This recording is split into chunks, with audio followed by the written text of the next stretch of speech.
Good morning, everyone, and welcome to my latest video. Today, we're just going to be doing a quick patch note review. Pretty light patch here, nothing crazy going on. A couple civs nerfed, pretty significant buffs, it looks like, on the Atlantean side of things, but let's just run through them. Stability and performance, I checked this out. Looks like we've got mostly fixes for the out-of-sync issues that I know has been plaguing everyone. We've had these happen a couple of times to us in team-ranked games. We have loaded back into the game a couple times with this, so you can reload into the game. The challenge is, if the game was one-sided to begin with, it seems like certain teams aren't rejoining. So we'll just see. Hopefully these out-of-sync issues get fixed a bit. I know that's been a big challenge with this game. It's way better than the original Age of Mythology. You know, we couldn't even play online back then, but yeah, still having some issues there. Graphics, just a couple bonus graphics here, audio, UI, couple things that were helpful inside of the UI, you know, keeping your ranked and quick match choices, map visibility changes, a couple other things, just really some general UI fixes, nothing crazy. On the hotkeys, couple of things call out. Catastropos and Rock are no longer selected with the all-military hotkey. That's great because both these units right now are being used more as scouts than as combat units. And just a couple other hotkey fixes. Then we've got controller and Xbox changes. I play on a PC, so not going to look at those. And then let's talk about gameplay. All right, a bunch of fixes in here. So researching Secrets of the Titan after building a wonder no longer results in different cost / cooldown values. That's pretty interesting. So I think there's a couple other bugs in here where people were able to get instant recast of a lot of items. Yeah, like Asgardian Bastion was becoming instacast, free, no cost. Hill Fort's pretty big bug there, so they got that fixed. This one is crazy. I wonder if anyone figured this one out and was using it on the ladder. Definitely not allowed, but the omniscience tech is now calculated correctly even when pre-queued. So theoretically, you could have pre-queued this when it cost 800 gold and then not gotten up above 800 gold until 20 minutes into the game, and then that tech gets purchased even though at the time it probably would have cost something more like 20,000. Units can no longer be healed. We tested this with the relic. I forget the name of the relic, but the one where heroes heal 10% while fighting. But it looks like they fixed Son of Osiris healing while garrison, so good fix there. Kind of a nerf bug fix, but favor rate with golden apples is reduced, and not only that, but later on the Greek favor rate overall is reduced, so bit of a nerf to Zeus, bit of a nerf to Greeks coming up later. Patrolling bug, trigger bug, land and naval units being selected in the same group. Colossus healing overlapping, caravans. I guess there was a trick you could do here where you could send a caravan out to a far town center, redirect them to a closer one and get the full gold, so they fixed that one. And then target armor and damage bonuses no longer persist to all units affected by area of damage. Okay, so a bit of a small bug nerf to Chimera, Centaur, Manticore, other units with AoE ranged. Campaign balance changes, looks like they've updated a lot of them, not a lot of details, so I won't talk about them. So we're only 3:30 in. Let's get into the balance changes. Couple things. Docks can now properly target sea snakes and water carnivoras. That's great. That must have been really frustrating when you couldn't target them. And then fixed a bug with the UI on docks. They only fire one projectile, so we just fixed that up. Deathmatch changes. I don't play deathmatch, not worried about that. And heroic fleet, reduced cost. Pretty slight reduced cost, only 50 gold, 50 wood, not bad. All right, so let's get into the Pantheons. Greek, the favor rate formula is now nerfed. So one villager, no change in rate, but if we get up to 5 villagers, we're getting about 5% less total favor, and then 25 villagers, about 18% less total favor. I really like this change. I feel like the Greeks were really the only civ that could reliably spam out myth units by just pumping a bunch of villagers onto favor. Norse, you really do have a constraint because you have to fight in order to generate favor, and then you need to decide whether to use that favor on tech, on myth units, or on god power recast. And then Egyptian, somewhat the same. You know, they have a bit better of a favor rate with the monuments, so you can bump it up, but cost more. So this really was a Greek specific functionality that they have, being able to generate as much favor as they want.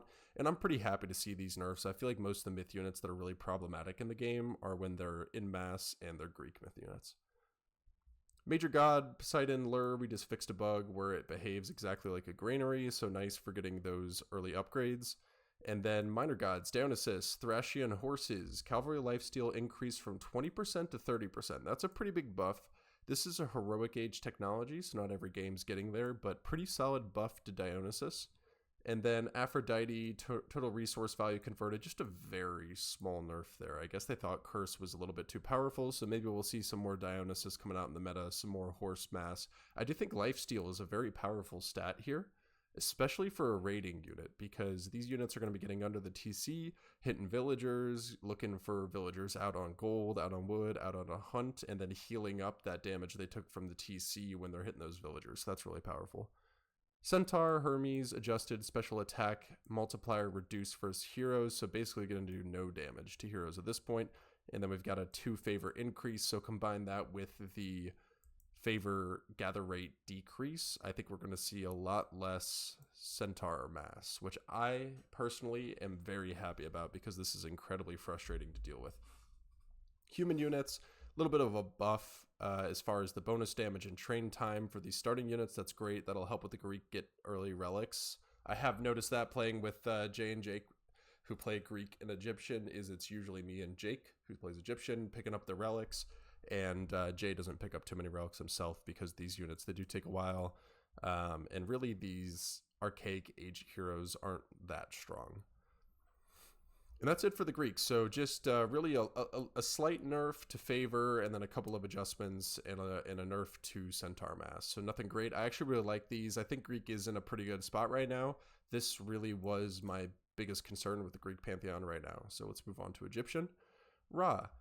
Okay, so we have a bit of Abbasid going on here from AoE 4. Additional bonus, berry bushes are now gathered faster. So the Abbasid, if I remember correctly, you get more, you get a faster gather rate as well as additional food in berry bushes.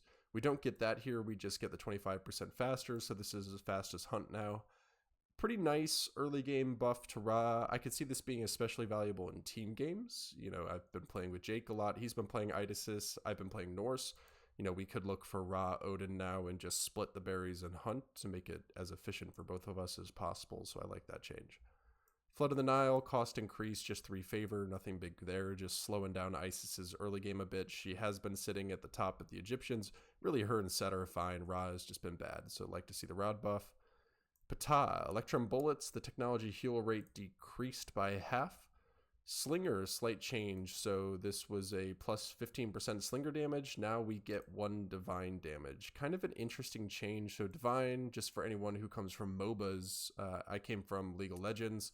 This is true damage in the AOM world, so I'd have to do the math on that. I believe slingers only have 6 or 7 AD, so really, you know, this change, it does look like a buff, but I'd have to go look at the math on that. I don't think it's going to make a huge difference. Really what this is doing is slingers are becoming more effective as a generalist unit, less effective as a counter unit, because specifically against other range units, I imagine they're going to be doing less.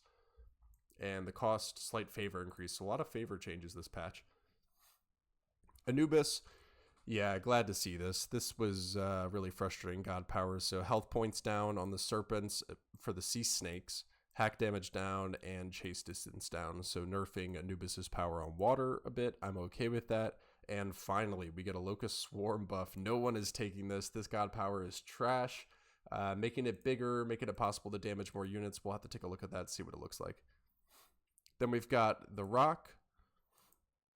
Can now use Patrol. Bonus damage multiplier versus myth units for the Petsushos up from 1 to 2, which is pretty interesting. You know, this is something that if it was any Pantheon outside of the Egyptian that had the Petsushos, I would think this is a pretty big buff because you could flex these as long-range DPS hero units to get the 2x multiplier versus myth units. The thing about the Egyptians is you don't really need that. You do have Pharaoh, you have Priest, you know, you already have all of your hero damage and range damage. So even though the Petsushos is a bit longer, I still don't know if we're going to be seeing Laser Gator Rush, Laser Gator Masses. They're so slow. They don't do a ton of damage, but we'll see. This is a nice little buff there. And then crush damage of Scarabs increase. Jake's going to love that. That's a huge buff. Buildings, Monument to Soldiers, 25 more food and gold cost. This is the second monument. Great.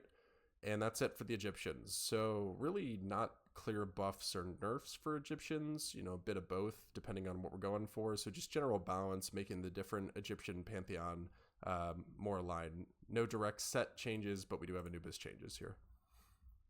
Norse. So I've been playing Norse, and the big change on this patch is converting villagers and dwarfs to berserkers.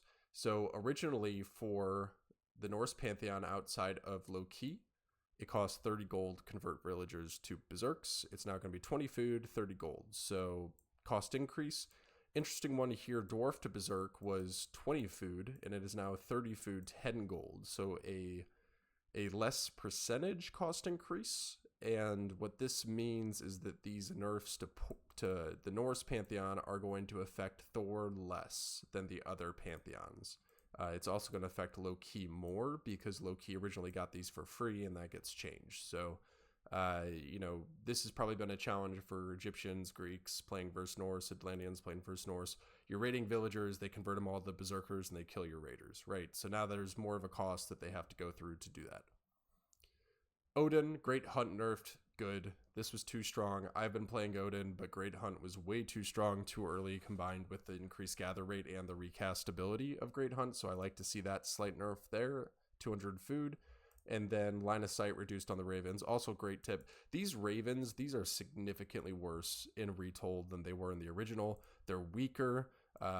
They're the same speed, but they have lower defenses and significantly lower health, and now they have lower line of sight as well. So the Ravens, I think this is a good change. In the original Age of Mythology, when there was less of a competitive RTS scene, these scouts weren't as important, but in high-level competitive play, these units are insanely good, so I do like that nerf.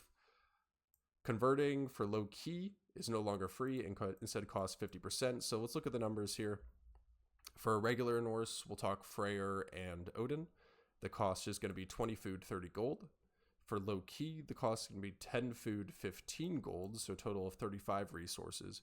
And then this isn't specifically for Thor, but since Thor will have more dwarfs, we'll talk about that. That is going to be 20 resources total, only 5 gold. So you could argue that as far as gathering unit to berserker conversion, the strongest here now is not going to be low key. It's actually going to be Thor converting dwarfs after you start to run out of gold mines into berserk. I think that's actually going to be the most cost efficient way to use this conversion technology. Minor Gods, Vidar, Fallen of the Fury of the Fallen tech, just a VFX. Okay. Atlanteans, pretty big changes on the Atlantean side. So starting wood up 50, that's nice. Their buildings cost a lot. Gaia got some nice buffs. Another 5% off the economic guild upgrades. And then the building cost also reduced by 40%. It did not before. And then the Lush radius, which reduces the cost of buildings later on, bumped up that radius a little bit. So pretty nice there. Minor God powers, Carnivoria, fix an issue where it kills ships instantly. Interesting, but then overall buffs. So maybe this ends up balancing out to make them about as strong as before, because that's a pretty big bug as far as the strength of these Carnivoria. Prometheus, really happy to see this. This was really annoying getting 2 Prometheus into your base early and they split, and then you have 4. So the improvement has been decreased. I like that. Poseidon's secret technology under Thea is now reduced. The cost of heroizing cavalry units, that's nice. And then here's a pretty big one for Thea. Hesperides Tree now also spawns 2 dryads each time it's cast, and the first 2 casts are free. So basically we're getting 4 free dryads, so a lot of value in Thea here. Hyperion, Heroic Renewal also gives 10% hit points to heroes. Chaos, glad to see a Chaos nerf and then them balancing out Hyperion accordingly. We do have the cost increase and a cooldown increase. Really glad to see that. Chaos was very strong, can completely disrupt an attack, and I've had situations where I've lost my entire army due to this god power. For Leto, we've got Spider Layer, cooldown increased, and then Implode, units are sucked in faster. I had a hilarious game. I was playing a free-for-all with my friends. My brother Michael was playing Gaia, and he used Implode over my entire army. And this thing lasted a solid 40 seconds while my army was running out, and then sucked them in, did a lot of damage, but man, it was on the screen for a long time. So I am glad that we have that change. Okay, myth units, the Promethean, also a bit of a cost increase, only 15 food, nothing huge. Lampades, damage change from 24 Pierce and Crush to 24 Pierce, 20 Divine. Huge buffs there. That is a significant buff to true damage on about half their damage, and the attack range increase. So maybe we'll see some Lampades. It is Mythic Age, so we might not see a lot of them. And then Atlantean heroes, looks like they all got either a slight or a pretty significant buff to their multiplier, so don't be spamming those myth units versus Atlanteans.